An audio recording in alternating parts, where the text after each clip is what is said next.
आज का सत्संग ध्यान पूर्वक पूरा जरूर सुने। घर में सुख शांति समृद्धि के लिए ये खास बातें जरूर ध्यान रखें। आप सभी लोग जो अपने घरों में दीपक जलते हैं, उसकी बाती का पूरा जल जाना या बच जाना क्या संकेत देता है?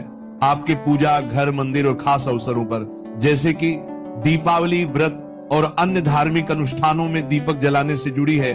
क्या कभी सोचा होगा या देखा होगा कि जब आप दीपक जलाते हैं तो वो आपके जीवन में कौन से संकेत दे रहा है? क्या आपकी दीपक की बाती पूरी तरह से जल जाती है या वह अधजली रह जाती है? और क्या दीपक की बाती पर फूल बनने का क्या अर्थ क्या होता है? क्या आपको पता है कि पहले से जले हुए दीपक में बाती जलाना आपकी परेशानियों का कारण हो सकता है या नहीं? और कितने समय तक, कितने सालों तक एक ही दीपक का उपयोग करना शुभ माना जाता है या अशुभ?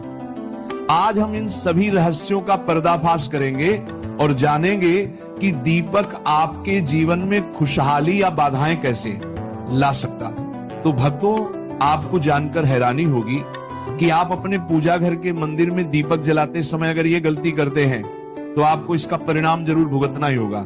दीपक की बाती का पूरा जल जाना और बाकी का बच जाना भी अलग अलग संकेत देता है, जो आपके लिए जानना बहुत जरूरी है।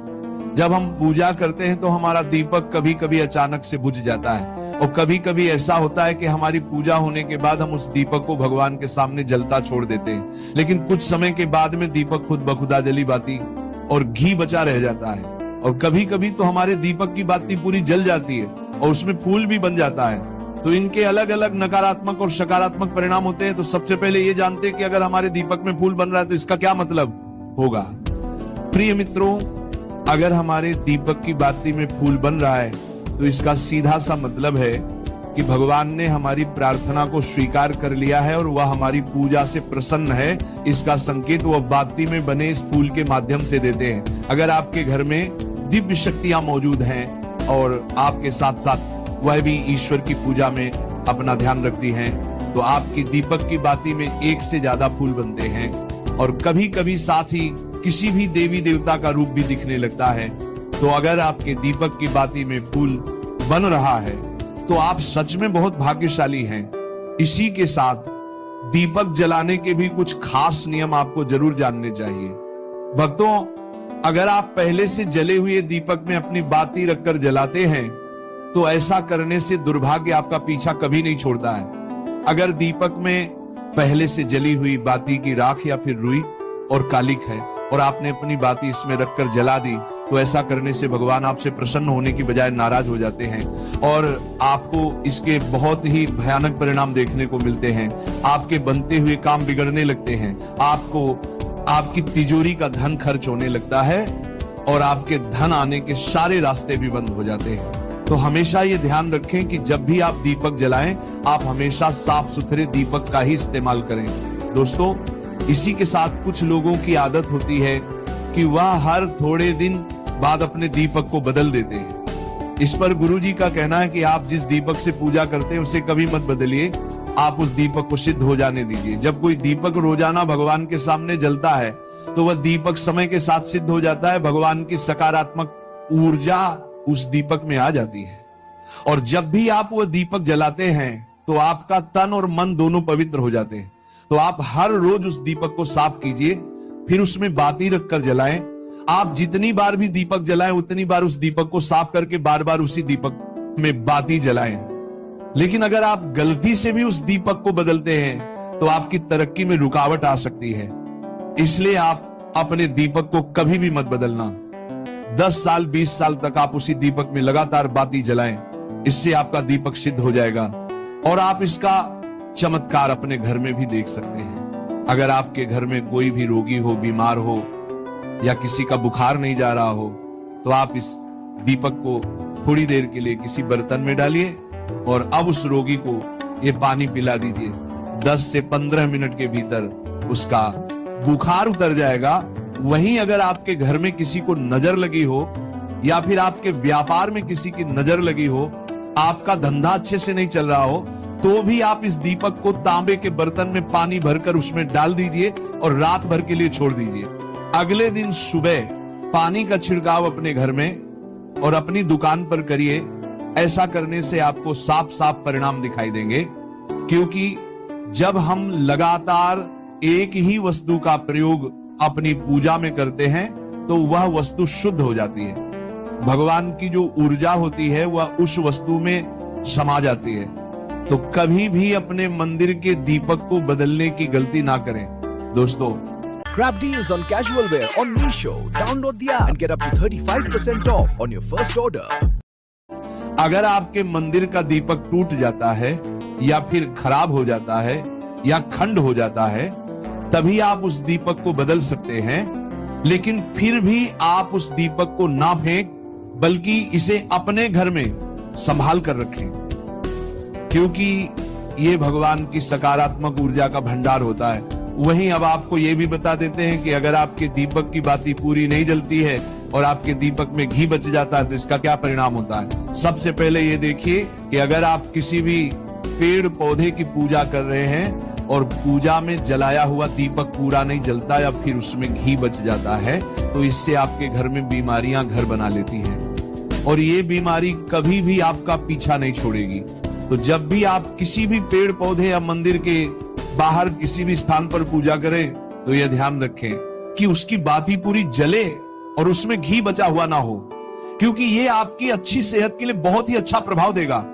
वहीं अगर आपके घर के मंदिर में दीपक की बाती पूरी नहीं जलती और पूजा करते समय दीपक बार बार बुझ जाता है तो जरूर आपके घर में नकारात्मक ऊर्जा का वास है और ये आपकी पूजा में विघ्न डालने का काम करती है। दोस्तों, हमारे घर में अगर कोई बुरी शक्ति होती है या फिर कोई ऐसी ऊर्जा होती है जो ये नहीं चाहती कि आपके घर में भगवान की कृपा हो और सकारात्मक ऊर्जा हो, तो ये आपकी पूजा सफल नहीं होने देती, क्योंकि भक्तों एक वातावरण में एक ही तरह की ऊर्जा रह सकती है, या तो सकारात्मक या नकारात्मक। जो बुरी शक्तियां होती हैं वह ये कभी भी नहीं चाहती कि आपके घर में देवी देवताओं की कृपा हो। अगर आपके घर में भगवान ने अपनी कृपा की तो उन बुरी शक्तियों और ऊर्जा का प्रभाव खत्म हो जाएगा। इसलिए ये शक्तियां चाहती हैं कि आपकी पूजा में रुकावटें आए। इन्हीं के प्रभाव से हमारा दीपक बार बार बुझ जाता है या फिर दीपक की बातें पूरी नहीं जलती। इस सब से बचने के लिए आपको सच्चे मन से भगवान का स्मरण करना चाहिए। जब भी आप दीपक जलाएं, भगवान से प्रार्थना करें कि आपके आसपास जितनी भी नकारात्मक ऊर्जा हो वो आपसे दूर रहे और भगवान की कृपा आप पर बनी रहे। ऐसी शक्तियों से बचने के लिए जब भी आप दीपक जलाएं, गंगा जल से एक गोल घेरा बना लें और उस घेरे में दीपक को रखें, क्योंकि दोस्तों गंगा जल को बहुत ही पवित्र माना गया है और महादेव का वरदान भी गंगा जल को प्राप्त है। गंगा जल में सबसे पहले तो कोई भी बुरी शक्ति प्रवेश नहीं कर सकती, इसलिए गंगा जल कभी खराब नहीं होता और हर तरह की ऊर्जा को सकारात्मक ऊर्जा में बदल देता है। अगर आप गंगा जल से बने गोल घेरे में दीपक को रखेंगे तो ये आपकी पूजा में किसी भी शक्ति को बाधा नहीं बनने देगा और कोई भी नकारात्मक शक्ति आपके दीपक को बुझा नहीं पाएगी। आप निर्विघ्न अपनी पूजा संपन्न कर पाएंगे और देवी शक्तियां भी आपके जीवन में अपनी कृपा और आशीर्वाद बनाए रखेंगी। ये जो हमें दुख मिलते हैं ना, ये पाप के कारण मिलते हैं। लोग मारे घूम रहे हैं, दुख मिटाने के लिए सोचते हैं कोई जादू कर दे, कोई टोना कर दे, कोई जंतु बांध दे, कोई आशीर्वाद दे दे। अरे काहे को पागल हो? यदि तुम अच्छे आचरण करते हो, भगवान नाम जप करते हो, सधर्म से चलते हो, तो तुम्हें किसी से आशीर्वाद मांगने की जरूरत नहीं। बात मान लीजिए, प्रार्थना मान लीजिए। दिखावे में लाखों लोग अपने जीवन को नष्ट करने के लिए तैयार हैं। ये माया का ही तो दिखावा है जिसमें जन्म के जन्म हमारे नष्ट होते जा रहे हैं। सत्य मार्ग को क्यों नहीं पकड़ते हो? किसी के आशीर्वाद की जरूरत नहीं आपको आनंद प्राप्ति के लिए। आप आनंद के बच्चा हो, आनंद स्वरूप हो, जिनसे आशीर्वाद मांगते हो। उनके अंदर जो आत्म तत्व बैठा है वह तुम्हारे अंदर बैठा है, वही संपूर्ण आनंद लिए तुम्हारे अंदर बैठा है। तुम्हें किसी से गिज्ञाने की जरूरत नहीं। बस तुम अपने स्वरूप को नहीं पहचान पा रहे हो, अपनी शक्ति को जागृत नहीं कर पा रहे हो, इसलिए तुम दौड़े घूम रहे हो। भागने की जरूरत नहीं है। सत्संग सुनो, उसे अपने आचरण में उतारो। ये बात आप कागज में लिख लो, चाहे दिमाग में लिख लो। जब तक आपके आचरण शुद्ध नहीं होंगे, जब तक आप भजन नहीं करोगे, जब तक आप दूसरों को सुख नहीं दोगे, मन वचन कर्म से किसी को भी दुख नहीं पहुंचाना, तब तक आप भाग्य यहां से लेकर ब्रह्मलोक तक अगर आपको सुख मिल जाए तो बता देना, आ ब्रह्मभान लोक पुनरावर्तन अर्जुन, यहां सुख मिलने वाला है। आ ब्रह्म स्तंभ पर्यंतम सर्व माया जगत, यहां सुख मिलने वाला है। अगर सुख सिंधु भगवान का भजन नहीं करेंगे, बैठ के अपने घर में बैठकर आधा घंटा भजन नहीं करेंगे, मारे घूम रहे हैं, सोच रहे हैं ये भगवान का अवतार है, हमारा कल्याण हो जाएगा। ए भाई, जब भगवान वास्तविक अवतार लिए और जो भजन नहीं किए उनका भी कल्याण नहीं हुआ। भगवान के अवतार के समय हम भी रहे होंगे, कहीं ना कहीं किसी जीव जंतु के कल्याण हुआ क्या? अब भजन करोगे तो कल्याण हो जाएगा, हमारी बात मान लो। बार बार आपको कभी कड़वे शब्दों में, कभी मीठे शब्दों में बताते हैं। ए भाई, बचपन से भगवान के मार्ग में लगे हुए हैं, हमको अपना कर्म भोगना पड़ रहा है। जो शरीर रचना के समय रचा गया था वो सुखद या दुखद कर्म भोगना पड़। रामकृष्ण परमहंस जी के कैंसर था, भाई जी हनुमान प्रसाद पोदार जी के उदर में कैंसर था, बड़े बड़े महापुरुषों को भोगना पड़ा। तो प्रारब्ध को भोग लो, ये भोगने की सामर्थ्य नाम जप से आ जाएगी और नाम जप करके जन्म मरण के चक्र से मुक्त हो जाओ। मान लो मेरी बात। क्या वृंदावन की परम पावन रज से बढ़कर त्रिभुवन में कोई रज है? इस रज में बैठकर तुम्हें आनंद नहीं मिल रहा तो कहां मिलेगा तुम्हें? क्या भगवान नाम से बढ़कर कोई अमोघ शक्ति है जो भगवान को अधीन कर सके?